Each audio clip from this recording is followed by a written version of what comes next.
everyone. As you know, you're in syllabus creation and course preparation. I am Dr. Carol Mills. I am an associate professor in the Department of Communication Studies, which is in the College of Communication and Information Sciences over right in front of the football stadium. And this is my 4th or 5th year doing this presentation, and I love doing it because I love seeing all of our new, shiny, happy GTA faces. So how many of you will be teaching a course in which you are the only professor or instructor in the room at the time that you're teaching? Oh, good. So in this group, a lot of you. In the next half, it'll probably be mostly people who are co-teaching or... Okay, terrific. How many of you have never created a syllabus at the University of Alabama? How many of you have at least started? Okay. How many of you have logged into the MyBama system and logged into the ORI online syllabus creation tool? And now we're down to 3 or 4 hands. Okay. Well, I'm going to go through a lot of this. Obviously, since I'm not sure if we're going to be cut off 10 minutes short or not, I'm going to be going a little quickly. And I apologize because I do speak very quickly as it is. So when I feel raced, makes me feel like NASCAR things running by your head. Well, welcome to Alabama. Yes, I just used the NASCAR reference. If I'm talking even too quickly, don't be afraid to slow me down. Okay, so the point of today's discussion is we really kind of want to work through what you need to do to be prepared for that very first day of class. So at the end of this session, you should at least have the basic knowledge about how to create the syllabus and know the key components, although that has changed even since my little handouts. Understand the importance of planning and preparation, and be a little bit more confident that you can and will be a good GTA. Now, when I say a few changes, don't freak out, because the lucky thing is I'm going to tell you about the website that it's all on, and the website tracks pretty much everything that you are responsible for in terms of creating a syllabus. So we will get through everything you need to know, or at least you'll know where to go to get the information you need. Okay, I want to start a little bit first about thinking about this role of a GTA. Now, some of you are in education and have been teachers before, or you've taught at different institutions or different levels. How many of you have taught in some capacity before? Okay, fantastic, a lot of you. How many of you have ever actually sat down and written down like a mission statement or a vision of who you want to be as a teacher? A few of you. Awesome. If you have not done that, do it, and do it soon. Do it while you're riding the bus around campus. Do it while you're taking your daily run. Whenever you can, I want you to think about who do you really want to be as a teacher. Because a lot of the problems that you're going to encounter when you're teaching could be solved if you first thought about who do I even want to be as a teacher. And that may sound ridiculous because you're going, oh, I want to be me. Right? Well, no, you actually don't. Right? Who do you want to be as a teacher is very different than who you want to be as a friend. It's very different than who you want to be as a parent. It's very different than who you want to be as a romantic partner. And for those of you in sociology, psychology, education, you probably all know about Erving Goffman. And he tells us that our self arises out of our interactions with other people, and that we need to work on managing other people's impressions of us. And that is really hard work sometimes. People talk about relationships being work, and I teach interpersonal and relational and health communication. So I work in this stuff all the time, but we rarely stop to think about what is our role, right? How do we want to be seen? And all of you, if I ask you to stop and just kind of close your eyes or think about for a moment, who was your favorite teacher or professor ever? Can you think about that person? What were some of the characteristics or qualities about that person that made that person your favorite or most memorable? Yes? He believed in everyone of his students. Okay, he believed in his students. How did he communicate that? Very supportive if you got something wrong or you were struggling with something, like not in a superficial way, in like I see you do well this before, or never did this, or do this now. Okay, so he gave you supportive feedback even if things weren't going well, and he didn't do it in a challenging or threatening way. Fantastic. What other things can you think about that made somebody really good? Passionate, bringing life to technical skills that. Okay, so bringing passion to topics that may not seem like something you need to be passionate about, right? And so like finding a way to be passionate about the subject. And here's the thing, all of you should be. If you are not passionate about what you're studying, you are in the wrong place. Right? Now, I might not be passionate about what you're studying, But if I'm a student, especially the undergrads you're teaching, right, that's really a big part of your role is getting them excited about what you do, right? Absolutely, that's a great one. Give me one or two more. Yes. And fast let us go support of our goals. Started off by calling ourselves doctor, so and so. Okay. And now that you're here, that's when we just embrace it and just kind of get confidence in all of us. Terrific, right? So somebody who had confidence in you right away. Absolutely, that's a terrific one. And what a great way to do that, right? Fantastic. Last one, yes. They provided concrete and attainable goals throughout the semester. Concrete and attainable goals, right? It's kind of hard to help people be successful if you don't even tell them what they're supposed to do to get there, right? And that's a really important one, especially with undergrads, right? We have to slowly wean them away from being completely handheld in having their hands held in high school, but we still need to have concrete and attainable goals, right? I'm old enough that Syllabus used to say things like, you'll get an A if I think you deserve one. And that was good enough, right? What do I need to do to write a good paper? I'll know it when I see it, right? That doesn't really fly anymore, right? Luckily, I was a few years older than being able to smoke in the classroom, but not by much, right? But yeah, concrete and attainable goals is an important one. What are some of the things that if you had that professor, you go, oh my goodness, if I ever have to take that person again, I think I'd lose it. What were some of the things that that person did? I'm sorry? Sometimes they're like talk down to you, so it's just like Yeah, talking down to you. Absolutely. Good. What are some of the other things we don't want them doing? Yes. Yeah. Somebody who's completely disorganized, right? That can drive any of us absolutely bonkers, and yet as a graduate student, the biggest thing you're going to face is your organization. Yes. Putting a premium on correctness versus process, so feeling like there's an environment of correct answers versus prioritizing critical thinking. Okay. Feeling like it's a trivia class versus a class that's trying to cultivate original thought. Okay, now what area are you in? Psychology. Okay, so you're in psychology, right? Very psychologist answer. Yes. That's good, right? But in some areas, yeah. That's what I was going to say, is that, in some areas, right, like if you're in a pre-med field, the details are right? And so, yeah, thinking about if your teaching style and what you expect of people really matches with what you really want. Like, what are your short-term goals, and do they lead to those long-term goals? That's a great one. Yes. yeah, two. Okay. Well, the first one is being egotistical, and the second one is basically not having what you said about, this is what's expected of you, this is how you can earn it. Mhm. You're just given a grade, and then you wonder, why did I get that, yeah. Right, because students need a way to get there. Last one. Just droning on and on, oftentimes on things that have nothing to do with it. Okay. So tangents might kind of bother you if they go on and on, right? Yeah. Forever, yes. And it's interesting because that might vary by field as well, because in some of the classes that I've been in, right, the rabbit holes are actually what I'm supposed to be paying attention to. And some of the sciences it may not be, but that's the important thing, right, is figuring out how do you want to do this, what do you want to do, and I know that this may sound condescending, but a lot of graduate students put so much effort into what they're going to wear the first day they teach, and not enough about what is that going to say about me, what do I want to, and I mean men and women, that is not just a women comment. You worry so much about are they going to like me, that you don't worry about am I going to be a good teacher. Don't ever ask yourself the question, are my students going to like me? It's irrelevant. Absolutely irrelevant. If you worry about them liking you, you're not going to be good at what you do any more than parents who worry about being their children's friends are good parents. That is not your goal. Your goal is to help them learn. It is to help them teach. And one of my favorite professors, who had lots of rabbit holes but was very much interested in process, always said, I go into it with the attitude that I'm a co-learner. And that really helped me kind of rephrase, who am I in the classroom, right? Some of you might not like that. You've got to figure out what works for you, but really think about, at the end of the semester, how do you want them to talk about you? What do you want your evaluations to say? Do you want them to say, she was so cool, he was so hip, he was so awesome, he was so much fun, I loved the way he dressed? Or do you want them to say, I learned a lot, the structure was very useful, he was organized, I got things back on time, she was incredibly helpful when I asked for feedback? What kind of comments do you want?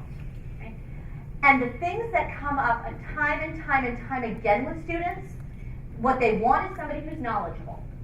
They don't want somebody who's a know-it-all. Some of you may be teaching classes that you've never even taken.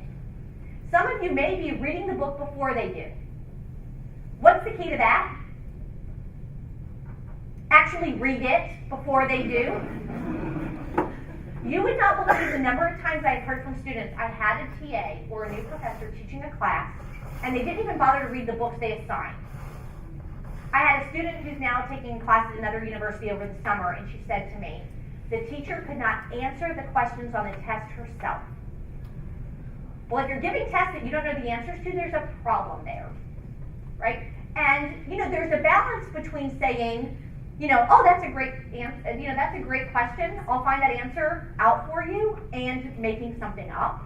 Because if you make it up, they're going to see through you, right? They don't expect you to know everything, but they do expect you at least to be a good guide through the material, right? Fairness. Think about that. How many of you have ever had a teacher that you felt like was playing favorites?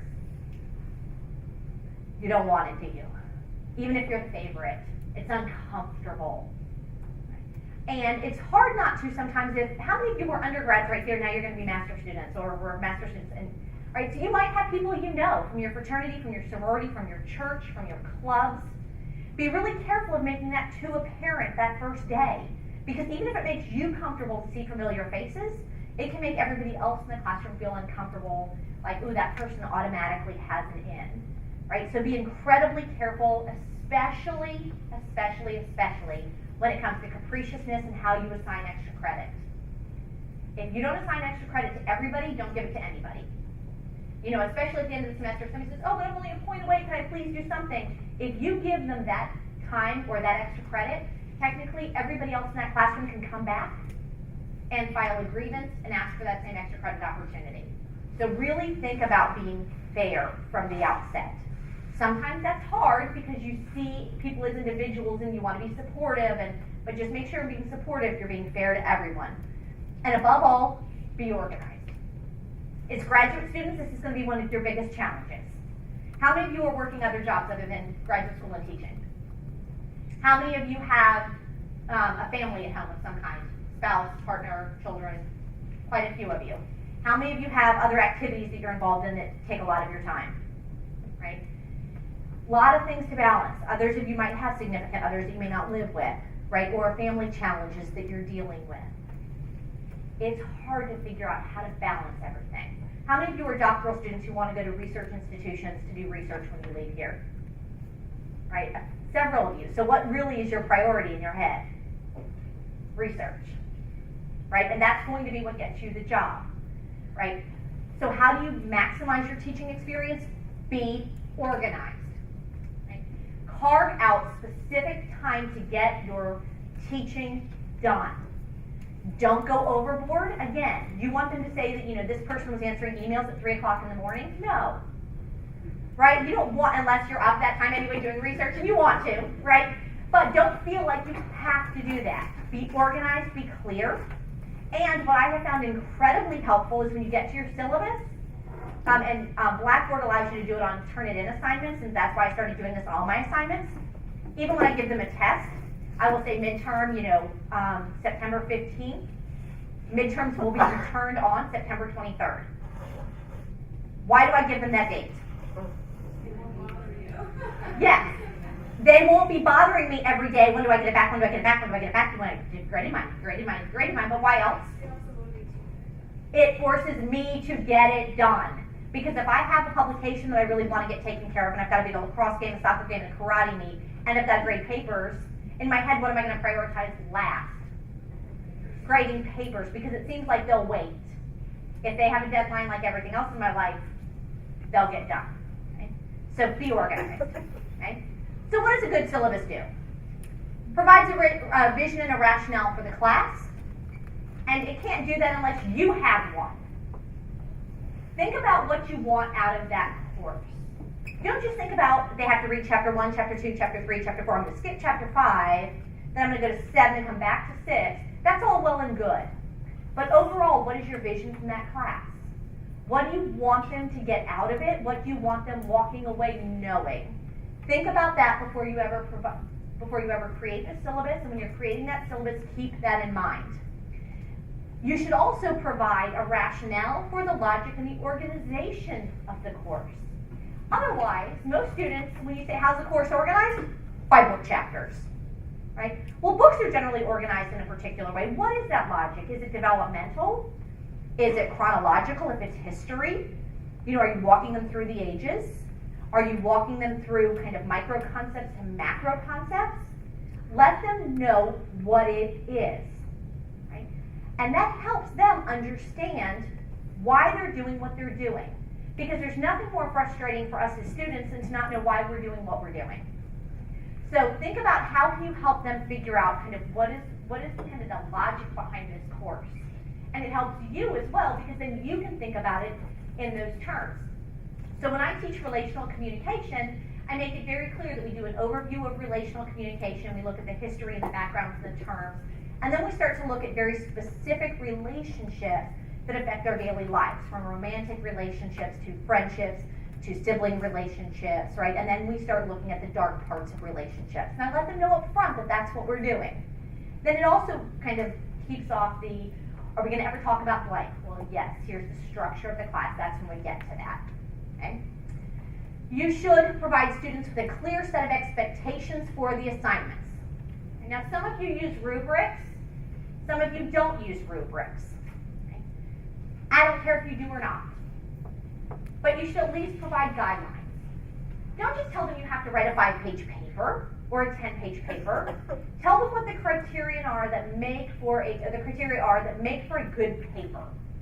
Right? Let them know if you grade for APA or MLA style, if you grade for punctuation, if you grade for organization, if you're looking for a thesis statement, if you're looking for 5 academic sources or 10 academic sources, right? Or if you are looking for creative use of something, let them know.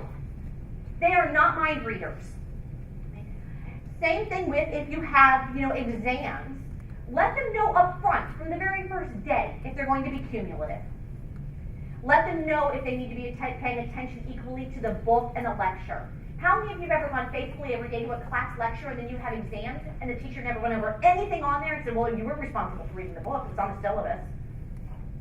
Do you like that? No, we can't know what's important. We're not mind readers, right? And if you're going to say, I'm going to expect you to know everything that's in lecture and in the book, you darn sure better be able to do it yourself, right? And is that even useful, right? What are the important things? Make it clear to them what's important, and they will value it, they will respect it, and they will do much better, because people do better in cases of certainty than they do in uncertainty. When we're not certain of what to do, we feel overwhelmed and we do not perform well, right? And I will be honest with you, one of my biggest pet peeves, and I have told professors who do this directly to them, if you start out a class going, this is a hard class, and most of you are going to fail, or most of you will get C's, what I'm going to say to you is, wow, you must be a really crappy professor. If you're assuming your students will fail, you're telling me you are not good enough to help the majority of them, especially the good ones, get through it. Will there always be somewhat of a normal curve? Will you always have C students? I hope so. Grade inflation is a problem. But if you start off by telling people they're going to do poorly, I'm going to see that as a reflection of you. Right? You should be invested enough in their success so that if they're trying, they should be able to do well. Does that mean everybody is going to get an A? Of course not. Does that mean that just because you try hard, you're going to get an A? No. Right? I still have classes that I did my very best, did as well as I could in, and I got a C. But that was my best for what she needed to see. Right? Okay, and allows the students to achieve their highest degrees of personal control over their learning. Right? If they know what you're expecting, then they can get there. Right? Give them dates ahead of time. Give them plenty of warning. If you expect a research paper at the very end of this term, give them small deadlines throughout so that they can start working on it. Right? Teach them time management as part of the course. Right? Help them get there. And remember that it serves as a contract for learning. Right? You are telling them what they should do, and you are telling them what you will do. You can always put a clause in there that says, we may change things as we go, but don't just put, I can change things whenever I want to, right? if changes are, need to be made because of weather days or, unforeseen events, you will be given notice in this way, okay, and let them know what it is. Okay, UA syllabus has a lot of requirements, okay. The best way to see this, okay, and this has changed, like I said, so I'm just going to log on and show you. I'm a Mac person, so forgive me for being clumsy on this. Okay, so My Bama. Has everybody at least logged into their My Bama account at least once? Who has not logged into My Bama? Okay, so you all logged into My Bama. If you're registered, you should have, so. Once you are assigned a class, if you go to the Faculty tab in My Bama, on the right-hand side, you will see OIRA resources. Can everybody see that? Make this your best friend because you will also get teaching evaluations through here. Okay? So, you click on here to access the resources. And I have specifically not put up my syllabus yet for this exact reason to show you all. You go to Online Syllabus Management. Okay? And you can manage your syllabi. And what will happen is if you click on Manage Your Syllabus, it will bring up all the syllabi you have done before. So if you teach a class one semester, you can import it in to the new semester. When you click on a class you have not yet taught, right, it will bring up basically a blank slate. There it is, blank slate, okay? So you say create, and you create that class. Now it'll ask me if I want to import anything from previous semesters when I've taught it. It should, if it hurries up. When it gets there, sometimes, or maybe it'll give me the sections first and then ask me if I want to import. But basically, it will be a blank section with most of these things. I'll let that work like a vacuum slides. With these things in it. Where were we? Where's view? Slideshow. Okay, here we go. Things like the prerequisites for the course, that gets automatically populated, right? And depending on your department, in my department, we never override any prereqs. It's not even an option. You can't even take them concurrently. Some departments might allow you to do them concurrently and they have to go see the office. So if students talk to you and you don't know the answer, what's the best thing to say? Yeah, you need to go talk to the departmental administrative assistant or whomever is in charge of that, okay? A course description which comes directly out of the university's catalog, okay? I generally supplement that with kind of my vision for the class because the course description is like 2 or 3 sentences long and I am much worrier than that. And I want them to have a sense of what that class is really about. Okay? Then the objectives of the class. And I beg you to think very long and hard about what you really want your objectives to be. Do you want them to be able to, list these, do you want them to be able to list 500 terms from a biology book? And here's the thing, if they're pre-med and you're teaching a basic biology class, that might be exactly what you need them to do. If you need them to do it, don't be ashamed of it, tell them. You're going to need to know these 500 terms or these 1,000 terms or whatever you expect them to know. Right? If you are going to expect them to have increased levels of critical thinking and ability to think through arguments and to critique theories, let them know up front what that is, right? So you give them your objectives as clearly as you can, right? And then their learning outcomes are there as well. I always tend to combine those two. And then the outline of the topics covered during the semester. Now here's the thing. Sometimes, depending on the class, I may or may not put the full schedule there. Generally on the university syllabus, I just put the week 1, we're going to cover this, week 2, week 3, week 4, and then in Blackboard Learn, and how many of you have opened Blackboard Learn yet? Most of you have not. I'll have to show you Blackboard Learn if we have time. Blackboard Learn, most of you have used something like it in the past, they even have it in high schools now, has a calendar, and you can even click on the calendar, and I always put everything in my students' calendar, because then it pops up for them and reminds them, right, day by day. So the university does not require that you put the day by day here, but the outline of topics is helpful for them in some way. You must have some kind of attendance policy. Right? If you are not from the University of Alabama, you may not be familiar with this, but in 1 and 200 level classes, we actually give students midterm grades. We are also asked about their attendance. So in 1 and 200 level classes, even if you don't think you should be taking attendance, you might want to think about it, because you will be asked about their attendance. You know, in 300 and 400 level classes, quite frankly, I just don't. I work in kind of a class decorum points, but I don't actually take attendance in those classes. But especially in 1 and 200 level classes, A, it's really helpful to the students, but B, it's helpful to you when you're asked. Especially when a lot of 1 and 200 level students will try to drop a class later on down the road and you'll be asked what was their date of last attendance. If you don't know, you kind of go, I don't know. But if you've kept attendance, you know. Okay, you can do that in any way you want to. And you also need to make it very clear in that attendance policy, kind of what happens if they miss, okay? So, you know, if you miss 3 classes, you will lose 1 letter grade, or you will da-da-da. You've got to lay that out clearly for them, okay? Also, the planned number and timing of major assignments and exams. Students need to know before or on the first day of class what the big dates are. You are not, in this day and age, allowed to pull we'll have a midterm once we finish half of the material. No. They need to know up front the midterm will be on this date. And here's the thing. Yes, they have their final exam schedule. Anybody can look it up. Take the 10 seconds and look it up and put it on your syllabus so that you don't have 50 students asking you when it is, because they're going to ask you. Know yourself when the midterm and the final exam are going to be. If you have major assignments, make sure you have those dates of those major assignments. During the last few days of the last week, term's dead week, and I hate the name, you are not allowed to have major assignments or exams due, period. So if you have a research paper that they're supposed to be working on or an exam that they're supposed to do not have anything during those 3 days. It is their dead week for a reason. They are supposed to be studying for exams. So, you know, when you're crafting your schedule, make sure you're not having anything big due during that time.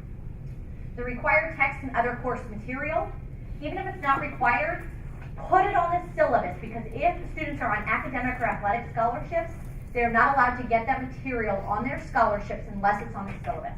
Yes? It's conceivable that we'll have students that are taking more than one discipline course, so several psychology courses or several communication courses. Yes. I'm wondering to what extent you caucus with your peers about scheduling major assignments around the same time, because typically they cluster.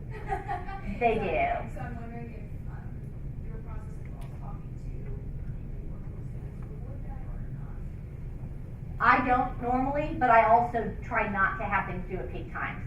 I know that things are always going to be due right around midterm and right around final exams. So final papers I always have due a week or 2 before the end of the semester. And students will go, oh, I need more time. Start now. Right? That's why I have little dates that work through. But the reality is that's why it's called midterm exam, and final exams are going to have big clusters of exams at that time, so I try never to have other papers or things due within that 2-week period. But if you want to talk to people, you're free to. Yes? Yes. Yes. For me, I've always advocated attendance policy. I do too. Why would you want to use them? I mean, You want to use them because, like I said, this university, like I said, it's very different. This university does take attendance for freshmen and sophomores. They ask for the attendance policies. If you have any athletes in your class, and I will tell you right now, it's frustrating as heck. If you have an athlete, every 2 or 3 weeks, you're going to get a, how is this athlete doing in your class? And you want to go, ask them. Like, leave me alone. That's what you want to say, but you can't, right? They're an official branch of the university, and quite frankly, after time I've learned it's actually really good practice, because you run into athletes who actually really care in their classes because they know that somebody's watching, and they do really good work. I've never had, and I can say this in all honesty, I came here in 2003, I've never had a bad experience with an athlete that you kind of hear about in kind of like everyday society about bad athletes in classes, because this university does a great job of making sure that they are, you know, making sure that their athletes are where they're supposed to be and when they're supposed to be. And if there is a problem, like I did have one kid who liked to ditch class, he had an escort, you know, to kind of make sure he made it there, and they sat outside class to make sure he didn't sneak out. He never pulled it in my class because they caught on to him from a previous semester. But they take care of their students, and you know that the work they're going to do is their work, and so, you know, but, so there are all these like little things, but yeah, the attendance thing, especially with the freshmen and sophomores, you're gonna get asked for their midterm grades if they try to drop a class. Best practices, you can pass around a piece of paper, in a small class, it's easier just to have them sign in as they walk in. If you have, in a large class, it's harder, usually that's when you have GTAs who take it. Honestly, in this day and age, I haven't looked, but it'd probably be easiest to have an app and have them all log into the app when they walk in the room, like give them a different password for the day, if you can do that. And they would love that, like you have to be there and you have to have your password and, password of the day is blank when they sign in. However you want to do it. I guess the way you penalize them is that you just Completely. And some people might not have any penalties at all, but just say, I have to report it to the university. Some people have after you've missed 5 classes, you miss 1 full letter grade. You cannot say you have no absences allowed, and you cannot say I'd excuse absences for no reason at all. Because if you're going to have an attendance policy and if you're going to count them, if somebody is legitimately sick, and I am not joking you, I was associate dean for a few years before I realized I was not really wanting to do that. I had a professor in my own college who had I don't excuse absences for any reason unless you let me know in advance. I had a student who had a seizure and was in the hospital, and he didn't want her to be able to take her midterm because she didn't let him know in advance. You can't do that. You can't be unreasonable. Right? Like, I'm sorry, the student cannot let you know if they're not conscious. Okay? You lose. And it's hard it's hard to tell another professor, no, you lose, like the student gets to take their exam, but it has to be reasonable, okay? Given that, you have to have some kind of grading policy, right? The university uses a plus-minus system. You don't have to use one. I can guarantee you if you don't, your students will complain, right? Now, I will be honest, I'm still not given into A+. I will tell students I don't have a point cutoff for A+. If you are far and above everybody else in the class, you will get a plus. But if I have a bunch of people that have 99 and 100s, I'm not getting any A+.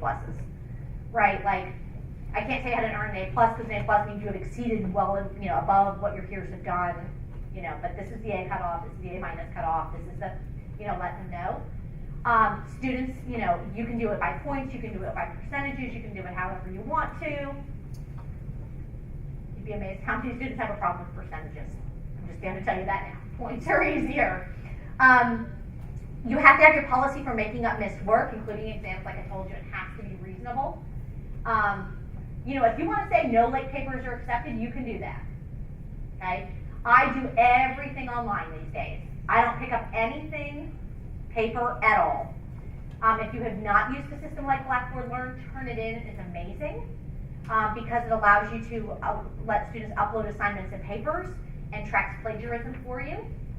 That said, I always have a section, I always open up an extra Turnitin section for my classes that says practice for your eyes only. I let my students upload their own papers and look at them that I don't look at, that don't get a grade, so if they have a plagiarism problem ahead of time, they can take care of it. I don't use Turnitin just to be punitive. I use it as a backup measure, but you'd be amazed how many students don't know that there is plagiarism. In fact, I just taught research methods over the summer. I had a student calling me in tears, and she's like, oh my gosh, I just did the practice one, and my paper is a 90% match. And I said, that's a problem. And I said, with what? I think it's no joke, I think it's the psychology paper I wrote my freshman year. I'm like, oh, so you're turning in the same paper? She's like, I thought it was different, but I used that one a lot, but apparently too much. Yes, apparently too much. So, she was able to catch it. Otherwise, she would have had to go on, immediately to the current assistant dean for misconduct. Right? So you can use Turnitin in that way. You have the required text, your statement on academic misconduct. Find out what your college's is. The university pre-populates one, but you might want to find out right now what your college's policy is. Our college's policy is basically we don't talk to the student at all. We don't even tell them that they have a misconduct case pending. We don't mention it to them. We don't grade the assignment. We don't return the assignment. We immediately ship it to our assistant dean, which is what I had to do for a while, and she calls that person in and goes over the evidence with them. Right? So find out what your policy is, because in our college, if I say to the student, I think you have cheated, I have violated their due process rights, and then I don't really have a leg to stand on. So, students do have rights in cases of academic misconduct, so find out exactly how your college wants you to handle it, and find out beforehand, because once I grade an assignment, if I grade an assignment and go, I should have turned that into academic misconduct, I can no longer do it, I've given the student a grade. Right, so find out what your policies are. And then there is a statement about disability accommodations already pre-populated into the system. Let's see if it comes up now. I cannot encourage you enough to remind students repeatedly at the beginning of the semester that if they have any accommodations for disabilities, okay, I'm gonna just hit apply template. If they have any accommodations for disabilities, to let you know immediately, and to let them know that you are open to working with students who have accommodations. Because there's very little that's as frustrating as having a student at the end of the semester comes to you and says, I did really, or even halfway through the semester, I did really poorly on your exam because I didn't use my extra time or I didn't use my quiet room. Well, why didn't you?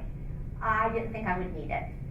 Let students know up front, if you have the accommodations, you're better off using them and then deciding you don't need them than not using them and then being upset, because once you've gotten the grade, I can't redo that grade. So really encourage students to turn those in. So here's our template for our college, right? It automatically populates, you can see title, header, office hours. Actually, you can't see this. How do I make it bigger on this kind of computer? Plus sign, where are you? Go up to the bar, right-hand corner, better than the X.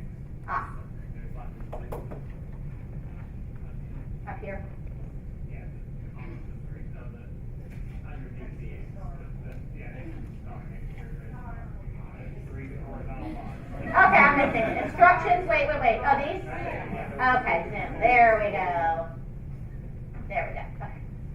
Yay, thank you. Right, so, and it tells you what you need. Title, office hours, prerequisites, course descriptions, learning outcomes, required tests, the values and competencies, tentative schedule, right? Statement of cultural diversity, disabilities, all in here, okay? When you apply the template, I'm not going to do because then I have to undo it. Well, I guess I just don't hit save. Here we go. A lot of these will populate, but if you go to your classes, what is required of you will already be there. Okay? Now, the beautiful thing about this is you create your syllabus in here, and then when you go to Blackboard Learn, with the click of one button, you can import the syllabus into Blackboard Learn. And then it works for you from semester to semester to semester. So like I change the dates, but I may not change the goals, or if I change, a class from semester to semester, it may not be that big of a change. So it's all in there waiting for you, okay? And the university now has an expectation that everybody is using this online management system, and it also makes our lives much, much, much easier. So see how much is already in here. The prereqs are there, the course description is there. I have to put in the learning outcomes. I didn't order a textbook for this class, but if I had, it would already be in there. Values and competencies I have to put in, right, but it's all there. Okay, and then the cultural diversity statement. I don't think everybody has severe weather, but that might be taken out here soon. The disability statement, the ethical statement, right? And then you can add sections. So if there's something that you want to add, if there's something that's not included, like I said, I always include a non-capriciousness statement that basically says I'm not going to play favorites, and if I give extra credit, it will be to everyone, or I say there is no extra credit whatsoever, if I don't think there will be any. You can add decorum statements, like I always have a section on like classroom decorum, how I expect you to behave. Some people can't stand cell phones in a classroom. I'm very Darwinian about it. I'm like, as long as they don't bother me, as long as you have them on silent, you are welcome to use your devices. Other people don't even want you having computers or laptops because they find them distracting. You get to pick what those things are, but lay them out in your syllabus. And I will warn you ahead of time, if you have a no technology policy in your classroom, if a student is using their cell phone or is using their computer, you have no right to physically touch it. You are not allowed to slam down their computer lid. You are not allowed to physically take their phone away from them. If you do those things and they get damaged in any way, shape, or form, who's responsible? You. Don't touch their stuff. You can nicely ask them to leave the classroom and take that with them, or to put it away, but don't touch their stuff. Okay. Which you think you wouldn't have to say, but every once in a while people kind of forget the basics and think that they can do those things. Yes? Already created. There is my power. If you're already creating a syllabus in Microsoft Word, can you upload it? You can cut and paste. You cannot just upload. because they have several sections, so you have to cut and paste, which is not that much fun, but you only have to do it once, okay?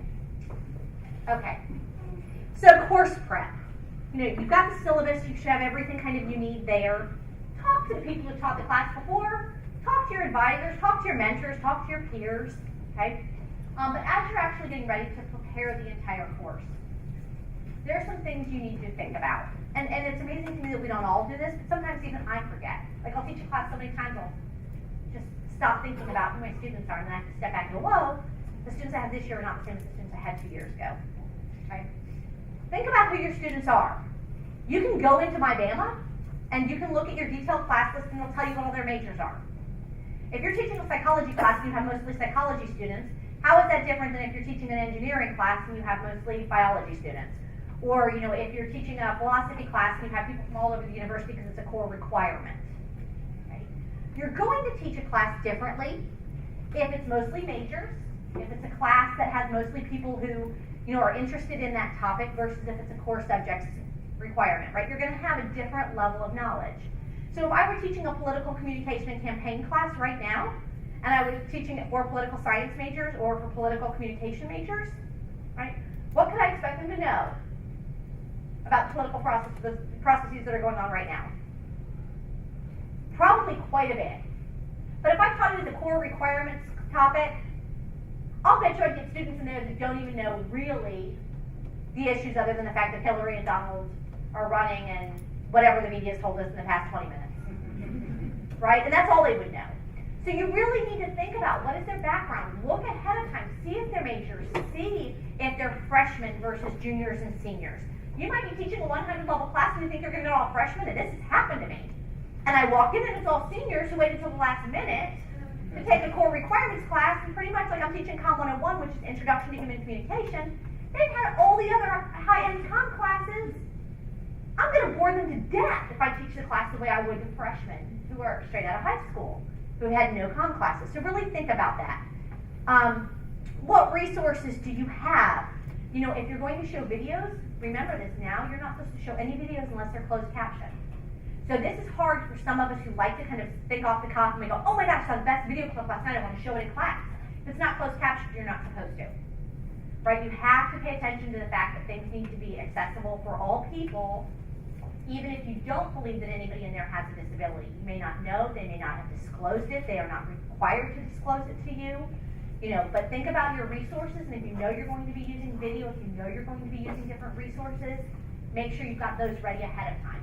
Yes? If nobody has disclosed a disability to you and you do go ahead and assume that, you still get in trouble even if you weren't aware of it? Right now, they're not enforcing it wholeheartedly. I don't want to be the test case, is all I can tell you.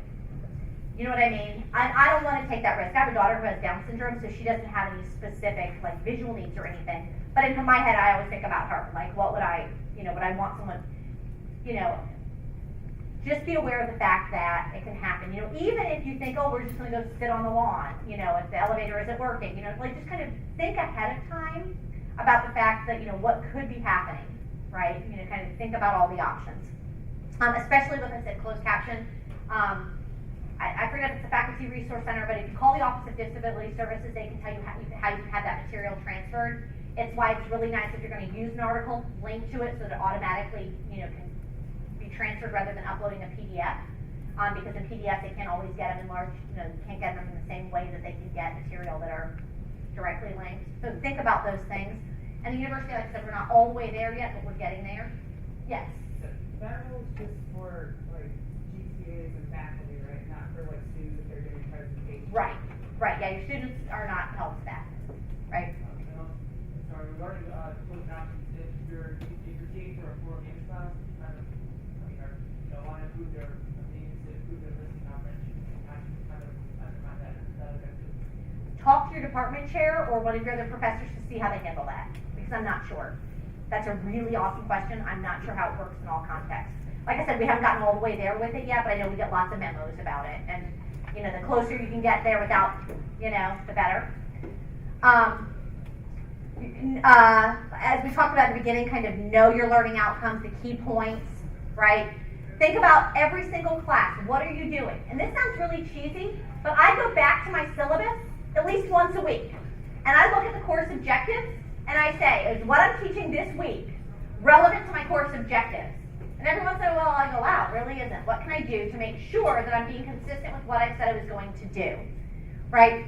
Find ways, and I think you brought this up at the very beginning. Make material relevant and important and tangible for the students, even if it's technical, even if you think, oh, it may not. Think about, obviously you're teaching it for a reason. You're getting a master's degree or a PhD in this for a reason. It has to be relevant in some way. Figure out what that is. You know, when I teach research methods, most students go, ugh, I don't want to take research methods. You know, boring. But I always find, you know, current news articles, current ways that the media has used statistics, something, right, to bring it to them, right? And if your answer is, it's because it's on the test, you are failing, right? You have got to have a reason that students need to know things other than the fact that it's on the test. Putting it all together, visit your class a day or two ahead of time.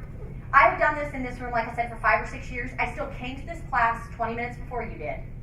Made sure everything was working. Made sure they hadn't rearranged the rooms. And I've gone into classes where I'm like, whoa, they totally rearranged over the summer.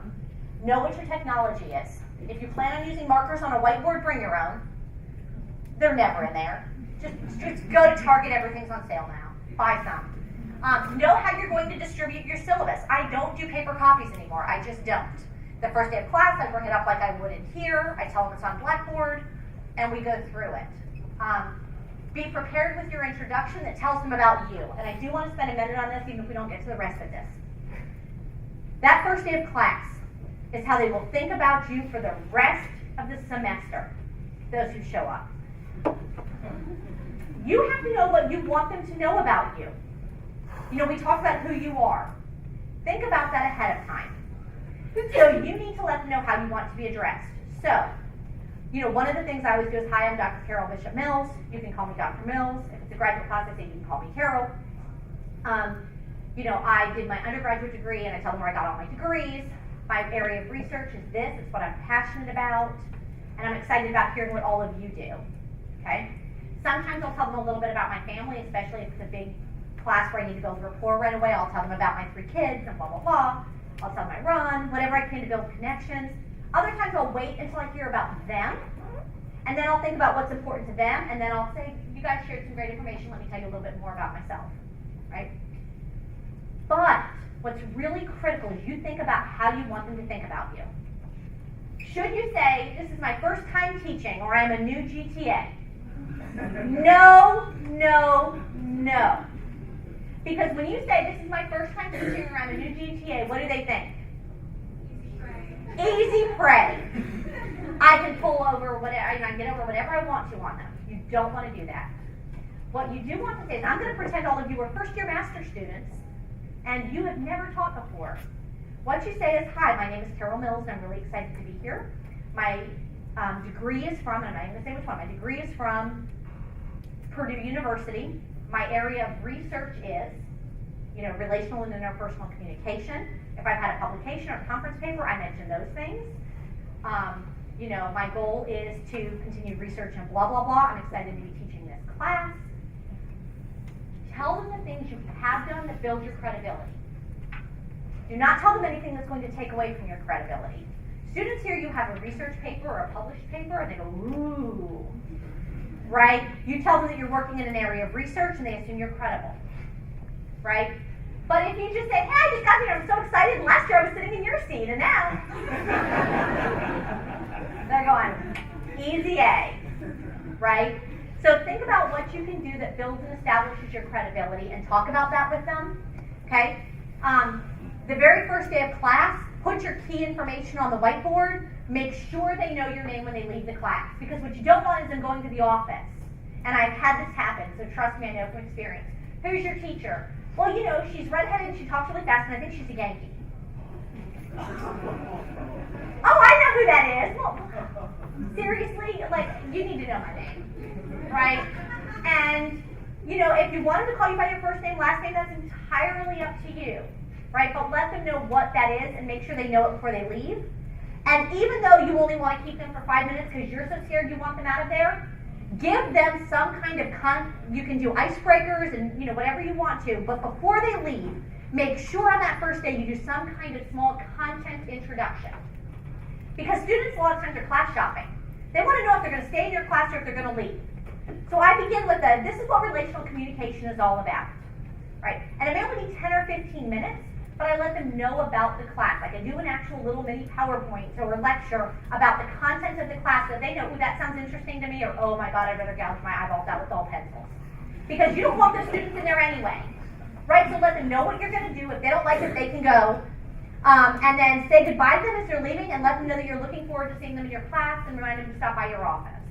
If you beat them out the door, that sends a pretty strong signal to them.